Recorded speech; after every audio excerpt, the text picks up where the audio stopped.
Good morning students. Today we are going to deal with the topic that is estrogens and progestrogens. So first we will see about estrogens. Here is the introduction about estrogen. These estrogens are the female sex hormones. Natural estrogens are estradiol, estrone and estriol. तो ये जो estrogens है ये एक female sex hormones है और इसके और भी कंपोनेंट्स है जैसे कि एस्ट्राडियोल हो गया, एस्ट्रोन एंड एस्ट्रियोल. तो एस्ट्राडियोल जो है it is secreted by Graafian follicles, corpus luteum and placenta in females and by aromatization of testosterone in testes and extraglandular tissues in males most active and potent. तो जो ये oestradiol है ये कहाँ से सिक्रेट होता है? ग्राफियन फॉलिकल्स से, कॉर्पस ल्यूटियम से, प्लेसेंटा जो फीमेल्स में प्लेसेंटा रहती है वहाँ से, टेस्टोस्टेरोन जो टेस्टिस में वहाँ से, and extra glandular tissues in males के एक्स्ट्रा ग्लैंडुलर टिश्यूज़ से. तो ये सारे एरियाज से एस्ट्राडियोल सिक्रेट होते हैं. Next, estrone is formed from the oxidized form of estradiol E2 in liver. तो जो लीवर में जो एस्ट्राडियोल E2 है वहाँ से जब ऑक्सीडाइज होता है तो एस्ट्रोन प्रोड्यूस होता है. Next, estriol is formed by hydroxylation of estrone. तो जब एस्ट्रोन का हाइड्रोक्सिलेशन होता है, केमिकली ब्रेकडाउन होता है, तो उस टाइम पे एस्ट्रियोल फॉर्म होता है. So these are the natural estrogens such as estradiol, estrone and estriol. Here are some types of synthetic estrogen. It is divided into two types, steroidal and non-steroidal. Under steroidal is ethinyl estradiol, mestranol and tibolone. Under non-steroidal is diethyl stilbestrol, which can be also said as stilbestrol, hexastrol and dienestrol. Here is the estrogen synthesis. First is the cholesterol leads to pregnenolone, which leads to progesterone. So these pregnenolone and progesterone leads to deoxycortisol, which leads to cortisol. Next, deoxycortisol leads to corticosterone. Corticosterone leads to aldosterone. Next, aldosterone leads to estrone and estradiol. So ये है आपके process. जैसे आपका oestrogen कहाँ से produce होता है, तो फर्स्ट है कोलेस्ट्रॉल. कोलेस्ट्रॉल जब ये सिंथेसाइज होता है तो ये क्या है, प्रेग्यूनोलोन में चेंज होता है. और ये प्रेग्यूनोलोन किस में चेंज होता है? प्रोजेस्ट्रॉन. तो ये जो प्रेग्यूनोलोन एंड प्रोजेस्ट्रॉन जो है वो दोनों किस में चेंज होते हैं? डीऑक्सीकॉर्टिसोल. तो ये जो राइट साइड में आप देख सकते हो डीऑक्सीकॉर्टिसोल which leads to cortisol. Next, these cortisol leads to corticosterone and aldosterone. तो ये है आपके प्रोसेस एस्ट्रोजन प्रोडक्शन का. Next will see, here is the regulation of oestrogen secretion. तो ये एस्ट्रोजन सिक्रेशन कैसे रेगुलेट होता है? जैसे मेंस्ट्रुएशन के टाइम पे इसका जो यहाँ पे वेव्स देख सकते हो ग्राफ में आप, जो FSH, follicle stimulating hormone, luteinizing hormone, ovulation, तो ये सारी चीज़ में क्या होता है, ये वेव्स है जिसमें कि चेंजेस फॉर्म होते हैं. तो एस्ट्रोजन के कारण यहाँ पे चेंज फॉर्म होते हैं. Next, actions of oestrogen. तो एस्ट्रोजन कैसे एक्ट होता है? First is sex organ responsible for pubertal changes. तो एस्ट्रोजन क्या होता है, ये प्यूबर्टल चेंजेस, जो puberty changes mails and females में अपन देख सकते हैं, जैसे फीमेल्स में देख सकते हैं, तो ये एस्ट्रोजन हार्मोन के कारण चेंजेस दिख सकते हैं. Growth of uterus, fallopian tubes and vagina. तो एस्ट्रोजन क्या करता है, जो यूट्रस है, फैलोपियन ट्यूब्स है, वजाइना है, ये सारे चीज़ का इंक्रीज करेगा, ग्रोथ होगा. मेंस्ट्रुएशन इन एनोवुलेटरी साइकिल्स, तो मेंस्ट्रुएशन भी होगा. एनहांसेस स्पर्म पेनिट्रेशन, तो स्पर्म का जो पेनिट्रेशन है उसको इंक्रीज करेगा. Deficiency leads to atrophic changes in female reproductive tract. अगर एस्ट्रोजन की डेफिशिएंसी हो गई तो जो रिप्रोडक्टिव ट्रैक्ट फीमेल्स में जो रिप्रोडक्टिव ट्रैक्स है उसमें क्या होता है, अट्रोपिक मीन्स, अट्रोपिक का मतलब होता है a wasting away of body. Means जो ऑर्गन है या फिर जो भी पार्ट्स है वहाँ पे वो सारे क्या होता है, चेंज छोटे पड़ने लगते हैं अगर एस्ट्रोजन की सिक्रेशंस अच्छे से ना हो तो. So these are the actions on sex organs of oestrogens, तो रेस्पॉन्सिबल फॉर प्यूबर्टल चेंजेस, तो ये प्यूबर्टल चेंजेस में हेल्पफुल होता है oestrogens.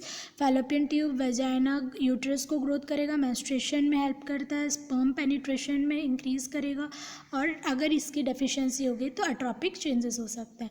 Next secondary sex characters are breast proliferation of ducts and stoma, accumulation of fat, तो ये breast में क्या होता है, फैट एक्यूमुलेशन होता है, प्रोलिफरेशन होता है डक्ट्स और स्ट्रोमा का, pubic and axillary hair appears, तो जो प्यूबिक हेयर, एक्सिलरी हेयर, ये सारे भी इंक्रीज होते हैं। फेमिनाइन बॉडी कॉन्टर्स एंड बिहेवियर्स, तो जो बिहेवियर्स कॉन्टर्स जो भी है फेमिनाइन फीमेल का, ये सारे चीज़ में क्या होते हैं, चेंजेस होता है due to oestrogen hormone. Next metabolic effects, तो एस्ट्रोजन के ये क्या मेटाबॉलिक इफेक्ट्स हैं। First is anabolic, weaker than testosterone, responsible for pubertal growth but in both boys and girls, तो एनाबॉलिक इफेक्ट है ये, तो बोथ बॉयज़ एंड गर्ल्स में प्यूबर्टल चेंजेस ला सकते हैं। Next bone mass, retards bone resorption, promotes fusion of epiphysis, तो bone resorption जो है, बोन का एब्जॉर्प्शन कम हो जाता है और जो एपीफाइसिस है वो दोनों का फ्यूशन होने लगता है। वाटर एंड सॉल्ट रिटेंशन, तो वाटर एंड सॉल्ट क्या होता है, वो रिटेंशन हो जाता है जो कि एडिमा भी कॉज कर सकता है, लेकिन it can be treated by diuretics. Next blood pressure में राइज ऑन प्रोलॉन्ग्ड यूज़, अगर एस्ट्रोजन आप प्रोलॉन्ग यूज़ में करते हो तो ब्लड प्रेशर भी इंक्रीज होने के चांसेस रहते हैं। Next glucose tolerance, impaired normal blood sugar not affected, diabetes precipitated, तो नॉर्मल जो डायबिटीज़ है ये सारे चीज़ में कोई इफेक्ट नहीं होता। लिपिड प्रोफाइल, तो लिपिड्स में क्या क्या चेंज हो सकता है, decrease plasma LDL cholesterol, LDL क्या है, low density lipid, HDL high density lipid, तो ये क्या है, इसमें क्या चेंजेस होता है, एलडीएल में डिक्रीज होगा, एचडीएल में इंक्रीज होगा, टीजी लेवल्स भी इंक्रीज होंगे। So these are the metabolic effects of estrogens. Next are blood coagulability, increase due to induction of synthesis of clotting factors, तो ये जो क्लॉटिंग फैक्टर्स है, फैक्टर्स 2, 7, 9 एंड 10, तो इसमें क्या होता है, इंक्रीज सिंथेसिस जो है इंक्रीज हो जाता है। Vascular endothelium, nitric oxide synthase and prostaglandin, तो ये जो नाइट्रिक ऑक्साइड के सिंथेसिस होगा, प्रोस्टाग्लैंडिन भी सिंथेसिस होगा, प्रोमोट्स वैसोडाइलेटेशन, तो वैसोडाइलेशन भी होगा। Next gall bladder, what happens in gall bladder, estrogen it increases lithogenicity, lithogenicity means increased cholesterol secretion and decreased bile salt secretion, तो गॉल ब्लैडर में estrogen का क्या इफेक्ट है, ये लिथोजेनिसिटी को इंक्रीज़ करेगा, मतलब जो कोलेस्ट्रॉल है उसको इंक्रीज़ करेगा, लेकिन बाइल सॉल्ट सिक्रेशन को डिक्रीज़ करेगा। Next hormone binding globulins, it increases plasma sex hormone, plasma sex hormone increase करेगा, binding globulin, thyroxine binding globulin, cortisol binding globulin, ये सारे चीज़ क्या होते हैं, इंक्रीज़ होने लगते हैं। नेक्स्ट ही एस्ट्रोजन रिसेप्टर्स, ये एस्ट्रोजन रिसेप्टर्स जो है ये 2 टाइप्स में डिवाइडेड है, estrogen receptor alpha and oestrogen receptor beta, both subtypes expressed by most tissues, तो ये दोनों जो सब टाइप्स है, जो alpha estrogen receptor alpha and oestrogen receptor beta, ये दोनों टिश्यूज से जनरेट हो सकते हैं। जैसे यहाँ पे है एस्ट्रोजन रिसेप्टर अल्फा जो है ये आपको uterus, vagina, breast, bone, hypothalamus, blood vessels में आप देख सकते हैं, उसको पाए जा सकते हैं। Next oestrogen receptor beta is found in prostate gland of males and ovaries in females, E2 bind to both receptors with equal affinity, affinity का मतलब है अनैचुरल लाइकिंग फॉर, तो ये क्या है, जो E2 जो है ये दोनों oestrogen receptor alpha and oestrogen receptor beta दोनों को इक्वली ही इफेक्टिवनेस प्रोड्यूस करता है। Certain glands have different affinity, तो सर्टेन लीजेंट्स जो है, जैसे कि टाइप्स ऑफ एस्ट्रोजेंस हो गए, तो ये अपने अपने इफेक्टिवनेस के ऊपर फंक्शनिंग करता है। This receptors have different pattern of interactions with को एक्टिवेटर्स एंड को रिप्रेसर्स। नेक्स्ट मैकेनिज्म ऑफ एक्शन, तो ये जो एस्ट्रोजन है ये जीनोमिक एक्शन भी है, नॉन जीनोमिक एक्शन भी है। जीनोमिक जो है ये हैप्लॉइड जीन्स जो प्रेजेंट रहते हैं क्रोमोसोम्स में, तो इसको बोलते हैं जीनोमिक। तो एस्ट्रोजन क्या होता है, binds to specific nuclear receptor which leads to conformational changes which leads to regulates protein synthesis. तो ये एस्ट्रोजन पहले कहाँ बाइंड करता है, ये न्यूक्लियर रिसेप्टर्स में बाइंड करेगा, जिसके बाद कुछ चेंजेस जैसे कि कन्फर्मेशनल चेंजेस होते हैं, चेंज होने के बाद ये क्या है, प्रोटीन सिंथेसिस करेगा ताकि और आगे भी चेंजेस दिख सके। नॉन जीनोमिक में क्या है, ये सेल मेम्ब्रेन में ही प्रेजेंट रहते हैं। सो ये यहाँ पे है आपका मैकेनिज्म ऑफ एक्शन, कैसे जो एस्ट्रोजन है वो सेल में कैसे ये बाइंड करेगा न्यूक्लियस में, उसके बाद ये कन्फर्मेशनल चेंजेस कैसे हो सकते हैं, कन्फर्मेशनल चेंजेस के बाद ये कैसे प्रोटीन का सिंथेसिस करते हैं। सो यहाँ पे आपके एस्ट्रोजन के बारे में। Next is pharmacokinetics, absorption, well absorbed orally as well as transdermally. तो एस्ट्रोजन जो है ये ओरली और ट्रांसडर्मली दोनों में ही अच्छे से एब्जॉर्ब हो जाता है। Natural oestrogen inactivated due to rapid metabolism in liver when given orally. लेकिन जो नेचुरल एस्ट्रोजन है, सिंथेटिक के अलावा जो नेचुरल एस्ट्रोजन है, अगर जब आप इसको ओरली देते हो तो ये क्या है, मेटाबॉलिज्म में इफेक्टिव ला सकता है, मीन्स ये इनएक्टिवेट हो जाता है। Distribution, natural oestrogens are largely plasma protein bounded, metabolism converted to oestrogen and vice versa in liver. तो ये एस्ट्रोन में कन्वर्ट होगा, एस्ट्रोजन जो है ये एस्ट्रोन में कन्वर्ट हो जाता है लिवर में, estrogen convert to estriol. Next conjugation with glucuronic acid and sulphation.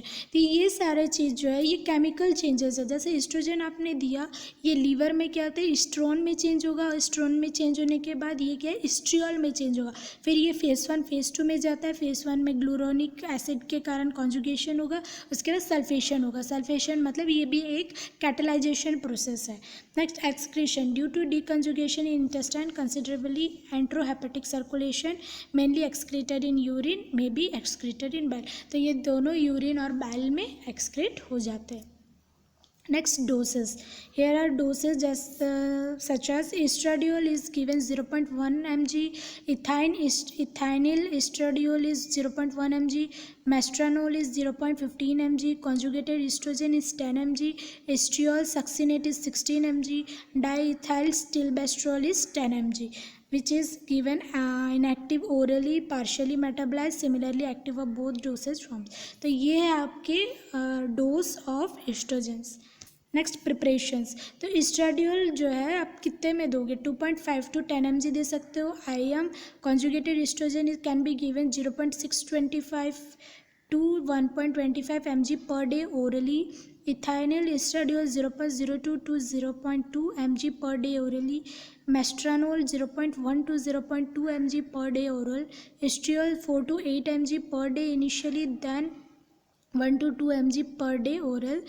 Phosphastrol intravenous preparations, dynestrol 0.01% topical preparations, estradiol transdermal patch। तो ये आपके एस्ट्रोजन के डोज एंड प्रिपरेशन कैसे वे में आप कौन से फॉर्म में दे सकते हो। यहाँ पे इफ़ेक्ट्स है आपके एस्ट्रोजन कैसे कहाँ पे एक्ट करेगा, ये इफ़ेक्ट्स ऑन मेनोपोजल सिम्टम्स। तो जो मेनोपोजल सिम्टम्स है वहाँ पे इफेक्टिव है। Bone density, वाजाइनल epithelium, plasma gonadotropin level, ये सारे चीज़ पे क्या होता है, ये इफेक्टफुल है। Milder systemic side effect in comparison to oral comparison. तो ये सारी चीज़ें, effect of serum lipid profile less mark. तो ये जो लिपिड प्रोफाइल में या भी लिपिड में बहुत कम ही ये इफेक्टफुल है एस्ट्रोजेंस, बाकी जितने भी हार्मोनल चेंजेस है सारे में ये चेंजेस प्यूबर्टिकल चेंजेस लेके आता है।